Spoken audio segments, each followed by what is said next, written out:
It is a vote on a budget that will take us down a dark and sinister path that will line the pockets of billionaires at the expense of everyday people. That verbal gauntlet thrown down this morning by Alliance San Diego's Andrea Guerrero.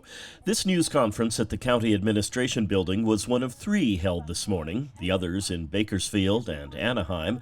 Community groups and elected officials coming together with a clear message for their members of Congress.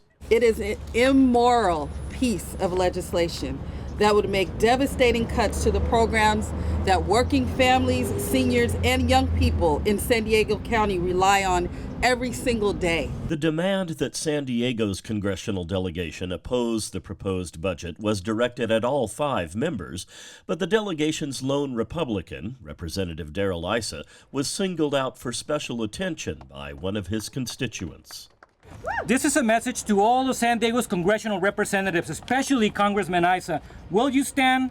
Where will you stand? Will you defend Medicaid, food aid, and student assistance? Or will you make it even harder for people to afford to live here and contribute to our San Diego economy?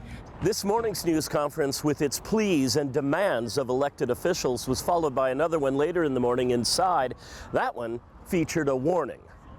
Over $1.3 billion in our county budget is funded through federal sources. Right now, Trump administration directives are already disrupting our operations, and the purpose of this federal affairs briefing is to inform the public regarding the specifics. Supervisor Tara Lawson-Remer went on to tick off a whole litany of issues she says are either happening or will happen if federal dollars coming back to San Diego are cut.